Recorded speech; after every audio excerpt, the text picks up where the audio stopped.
జాగ్రత్త అండి బాసులు. ఏఐ మెరుపు తీగలు, డేటింగ్ యాప్స్లో కల్పిత అమ్మాయిలు నవ్వించి కవ్వించి లవ్ అంటూ ఒలేస్తారు. న్యూడ్ చాటింగ్ అంటూ ప్రేరేపిస్తారు. అక్కడి నుంచి ఆ వీడియోలతో బ్లాక్మెయిల్ చేయడం ప్రారంభిస్తారు. రోజు రోజుకు పెరిగిపోతున్న బాధితులు అప్రమత్తత దీనికి మందు. రాష్ట్రంలో ఏడాది వ్యవధిలో 569 మంది బాధితులు. వారి నుంచి 2.81 కోట్లు కొల్లగొట్టిన సైబర్ నేరగాలు. బాధితుల్లో 61% మంది 18 నుంచి 30 ఏళ్ళ మధ్య వయస్కులే. ఇక చూడండి ఇగో. సో ఉల వేస్తారట ఇక. ఉల వేస్తారు. ఏఐ బామలు వచ్చారు ఇప్పుడు ఇక. సో వాళ్ళు నిజమైన అమ్మాయిలా తెలియదు, ఏఐ క్రియేషన్ తెలియదు, ఏం తెలియదు. 18 నుంచి 35 సంవత్సరాల లోపు. సో మొత్తం కూడా చాటింగ్ చేయడం, ఆన్లైన్ వీడియోలు మాట్లాడుకోవడం, ఆఖరికి ఇక న్యూడ్ వీడియోలు మాట్లాడుకోవడం.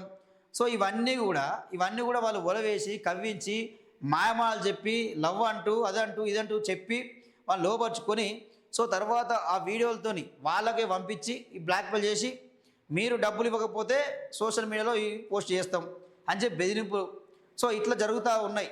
సో జాగ్రత్తగా ఉండాలని చెప్పి చెప్తా ఉంది. ఇక ఏ మెరుపు తీగలతో జాగ్రత్తగా ఉండాలి, ఇక్కడ ఉన్న మెరుపు తీగలతో కూడా జాగ్రత్తగా ఉండాలి. సో వాళ్ళు వల వేసిరంటే కథమే నీ పనిగా. చూడండి, బాగా రీల్స్ చూసే అలవాటు ఉన్న ఓ యువకుడు ఓ డేటింగ్ యాప్ ప్రకటన కనబడితే డౌన్లోడ్ చేసుకుని ఓపెన్ చేశాడు. నిమిషాల్లోనే ఓ అమ్మాయి నుంచి మెసేజ్ వచ్చింది. సో అండ్ సో అంటూ తనకు తాను పరిచయం చేసుకుంది. మాటల సందర్భంగా తన సొంతూరు సమీపంలోని టౌన్కు చెందిన పిల్లనే ఆమె అని అతడు తెలుసుకున్నాడు. ఆ టౌన్లో ఫలానా మార్కెట్ ఫలానా కూడలి అంటూ సరిగ్గా వివరాలు. సో ఈ 13 పేజీలు చూద్దాం దీని కథ ఏందో. సో ఇట్లా వివరాలు రాబట్టినట్టుగా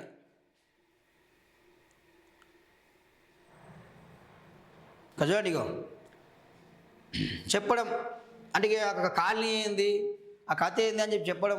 పైగా తన ఫోన్ నెంబర్ ఇవ్వాలని అడగడంతో వెనక ముందు ఆలోచించకుండా ఇచ్చేశాడు. ఆ తర్వాత ఆమెనే చాటింగ్ మొదలుపెట్టింది. ఇద్దరు మెసేజ్లు ఇచ్చిపుచ్చుకోవడంతో అతడికి సమయమే తెలిసేది కాదు. ఒకసారి ఆమె చొరవ తీసుకొని ఎన్నాళ్ళిలా మాటలు, ఒకసారి కలుద్దాం అనేసరికి అతడు మురిసిపోయాడు. సో మెల్ల చాటింగ్ చేసింది, మాట్లాడింది. సో ఇక ఎన్ని రోజులు మాట్లాడుకుంటాం మనం, ఇక ఎప్పటికీ ఫోన్లోనే మాట్లాడుకుందామా, చలో మనం కలుద్దామన్నది. ఇక మనోడికి రెక్కలు రావచ్చు, ఇక రెక్కలు వచ్చి ఎగిరిపోయింది ఇక. సో మురిసిపోతాడు ఇక. అనేసరికి అతడు మురిసిపోయాడు. కలిసేందుకు ఆమె చెప్పిన చోటుకు వెళ్ళాడు. అక్కడికి వెళ్ళేసరికి ఆమె ఫోన్ చేసి, సారీ మా సమీప బంధువు ఆసుపత్రిలో ఉన్నాడు, అర్జెంటుగా వెళ్లాల్సి వచ్చిందని దాదాపు ఏడుస్తున్న గొంతుతో చెప్పింది. పైగా చికిత్స కోసం ఒక 50,000 కావాలని ఆమె అడిగితే అతడు ఆన్లైన్లో పంపాడు. 2 రోజులకు ఆమె ఫోన్ చేసి నీ హెల్ప్ మర్చిపోలేను అంటూ డబ్బు పంపినందుకు థ్యాంక్స్ చెప్పింది. ఆ రోజు రాత్రి ఇతడికి వీడియో కాల్ చేసి మాటల్లో పెట్టి ఒంటిపై ఒక్క వస్త్రాన్ని తొలగిస్తూ పూర్తిగా నగ్నంగా మారింది. అతడిని అలాగే మారిపోవాలని కవ్వించేసరికి సరేనన్నాడు. అయితే అతడి ఆ ఫోటోలు వీడియోలు రికార్డ్ చేసి ఆమె మర్నాటి నుంచి అతన్ని బ్లాక్మెయిల్ చేస్తూ వచ్చింది. సో ఇది సో మంచిగా 50,000 తీసుకున్నది, మంచిగా మాయమాటలు చెప్పింది. సో వీడియో కాల్ చేసింది. సో ఆ మెల్లమెల్లగా ఒక్కొక్క బట్టలు ఇప్పడం స్టార్ట్ చేసింది.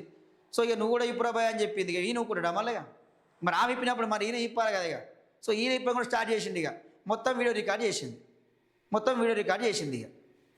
సో ఇది చూడండి ఇగో అతన్ని బ్లాక్మెయిల్ చేసి ఆ ఫోటోలు వీడియోలు రికార్డ్ చేసిన ఆమె మర్నాటి నుంచి అతన్ని బ్లాక్మెయిల్ చేస్తూ వచ్చింది. వారం రోజుల్లో అతడి నుంచి 1,00,000 లాగేసుకుంది. జేబు ఖాళీ అవ్వడం, ఆ ఫోటోలు వీడియోలను తన ఫోన్ కాంటాక్ట్లోని చాలామందికి ఆమె షేర్ చేయడంతో దిక్కుతోచని స్థితిలో అతడు పోలీసులను ఆశ్రయించాడు. వారు ఊరుకుంటారా, ఆ మోసగతను అరెస్ట్ చేసే ఉంటారు అని అనుకుంటున్నారు కదా. లేదు, ఎందుకంటే అసలు అమ్మాయి అంటూ ఎవరు లేరు. ఆమె అమ్మాయి కానీ అమ్మాయి అంటే ఏఐ నీరజాన అన్నట్టు అసలు అమ్మాయే కదామా. ఇక చూసిర్రు అసలు కథ ట్విస్ట్ ఎట్లా బాగుంది కదా. అసలు ఆమె అమ్మాయే కాదు, ఈయన అమ్మాయి అనుకున్నాడు. ఇక ఒక ఏఐ వీడియో, అది ఏఐ బామాది. సో ఏఐ క్రియేట్ చేసిన ఒక అందగత్త. సో ఆమె నిజంగానే అమ్మాయి అనుకున్నాడు, మోసపోయిండు. సో అది అమ్మాయే కాదు. ఇక మరి ఎవరిని అరెస్ట్ చేయాలా, పోలీసులు ఎక్కడ కేసు పెట్టాలా, ఏమైనా ఎఫ్ఐఆర్ చేయాలా. సో ఇది జరుగుతూ ఉన్నది. ఇక ఈ మధ్య ఇంకా ఏఐతో లవల పడతా ఉన్నారట, ఏఐతో చాటింగ్ చేసుకుంటా ఉన్నారు. ఇదేం బుద్ధి మరిగా. సో ఏఐ నిరజన అన్నట్లు ఫోన్లో పరిచయం అయింది మొదలు వీడియో కాల్స్తో మాట్లాడేదాకా బాధితుడికి ఏ దశలోనూ చిన్న అనుమానమైన రాలేదు. యువకులు ఇదే బలహీనతను ఆసరాగా చేసుకుని సైబర్ కేటగాళ్లు విజృంభిస్తున్నారు. ఏఐ అమ్మాయిలతో వలపోల విసిరి కమ్మని మాటలతో కవ్వించి ఉన్నదంతా దోచేస్తున్నారు. డేటింగ్ యాప్ల బారిన పడి రాష్ట్రంలో ఏడాదిలో 569 మంది మోసపోయారని, వీరంతా కలిపి 2.81 కోట్లు సైబర్ నేరగాళ్లకు సమర్పించుకున్నారని పోలీసులు చెబుతున్నారు. అయితే ఈ లెక్కలన్నీ ఫిర్యాదు చేసిన యువకులకు సంబంధించినవే. పరువు పోతుందని మౌనంగా ఉండిపోయిన బాధితులు ఎంతోమంది ఉంటారని పోలీసులు చెబుతున్నారు. డేటింగ్ యాప్లు, అందులోని ఏఐ యువతుల మాయలో పడి మోసపోతున్న వారిలో 61% 18 నుంచి 35 ఏళ్ల వారేనని పోలీసులు అధ్యయనాలు చెప్తున్నాయి. ఆన్లైన్ కేటగాళ్లు తమ రూట్ మార్చారని, అందమైన అమ్మాయిలను సృష్టించి యువకులను లక్ష్యంగా చేసుకొని వల విసురుతున్నారని హెచ్చరిస్తున్నారు. ఆన్లైన్లో పరిచయాలు చేసుకోవడం తప్పు కాదని, అయితే ఆ పరిచయమైన వ్యక్తిని పూర్తిగా నమ్మడమే ప్రమాదం అని చెబుతున్నారు. సాంకేతికత పెరగడంతో ఇప్పుడు ఇలాంటి మోసాలు పెరుగుతున్నాయని అంటున్నారు. ఆన్లైన్లో యువతులు తామే చొరవ తీసుకొని మాట్లాడినా, కవ్విస్తూ రెచ్చగొట్టిన, ఫోటోలు పంపని ఒత్తిడి చేసినా, ఏదైనా లింక్ ఓపెన్ చేయాలని చెప్పినా, న్యూడ్గా వీడియో చాటింగ్ చేద్దామని రెచ్చగొట్టినా అనుమానించాల్సిందేనని పోలీసులు హెచ్చరిస్తున్నారు. ఏఐతో సూచించే అమ్మాయిలను కాస్త పరిశీలనగా చూస్తే గుర్తుపట్టవచ్చును అంటున్నారు. ఈయన కరువు కాలంలో ఉంటాడు. ఈ కరువు కాలానికి ఆమె ఏఐ భామన, నిజమైన ఆమెన, ఈయన గుర్తుపట్టే పరిస్థితి ఉంటుంది. ఇంకా ఆ చిన్న చిన్న బట్టలు వేసుకొని మాట్లాడుతుంటే ఈయన అసలు అందులో ఉన్నది ఎవరు ఏంది, ఈయనకు ఆ సోయ కూడా ఉండదు. ఆయనకి సొల్లు కార్చుకుంటూ చూస్తాడు. వాస్తవం చెప్పాలంటే చూడండి, చూస్తే గుర్తుపట్టవచ్చును అంటున్నారు నిపుణులు. ఏఐ అమ్మాయిల్లో శ్వాసకు అనుగుణంగా ఛాతీ, భుజాలు కదలకపోవడం, కంటిరేపల కదలికల్లో అసహజ తత్వం వంటి లక్షణాలు ఉంటాయని చెబుతున్నారు. ముఖ కవలికలు, పెదవుల కదలికలు సరిగ్గా సింక్ కాకపోవడం, సో కళ్ళ కదలికల్లో అసహజత్వం, వెలుతురు, నీడల్లో తేడాలు ఉంటే వెంటనే అనుమానించాలని సూచిస్తున్నారు. ఇక ఎలా గుర్తించవచ్చు అంటే, మరి ఎట్లా గుర్తించాలి, ఏదో గుర్తించాలి? నిపుణులు ఇంకొన్ని సూచనలు చేస్తున్నారు. ఇక్కడ ఏమని చేస్తున్నారు అంటే, చూడండి, మీతో వీడియో కాల్ మాట్లాడే వ్యక్తులకు తమ ముఖం ముందు చేతిని అడ్డంగా పెట్టి అటు ఇటు ఆడించమనండి. ఏఐ వీడియో అయితే ముఖం మీదకు చేయి రాగానే ముఖం బ్లర్గా మారుతుంది. అలాగే మీతో మాట్లాడే వ్యక్తులను ఓ పక్కకు తిరగమనండి. అలా చేసినప్పుడు వారి ముఖ డిజైన్ మారిపోతే అది ఏఐ వీడియోనే. మీ అనుమానం బలపడితే పక్కన ఉన్న వస్తువు ఏదైనా చేతుల్లోకి తీసుకొని చూపించమనండి. ఏఐ అయితే త్వరగా అలా చేయలేదు అని చెబుతున్నారు. ఫోటోలు, వీడియోలు పంపడం ద్వారా సైబర్ వరలో చిక్కుకుపోయామని అనిపిస్తే అస్సలు భయపడకూడదు. వారు అడిగిన డబ్బు ఇస్తే సమస్య పరిష్కారం అవుతుందని అనుకోవద్దు. వారితో చేసిన చాట్స్, ఫోన్ నెంబర్లు, ప్రొఫైల్ వివరాలు, పేమెంట్స్ తాలూకు స్క్రీన్ షాట్స్, లింకులు వంటి ఆధారాలను డిలీట్ చేయకుండా భద్రపరచుకోవాలి. వెంటనే 1930కు కాల్ చేసి ఫిర్యాదు చేస్తే చర్యలు తీసుకునే అవకాశం ఉన్నది. సో ఏం చర్యలు తీసుకుంటారు, ఎవరు అకౌంట్ నెంబర్ ఇస్తారో తెలియదు, ఎక్కడ డబ్బులు పోతాయో తెలియదు.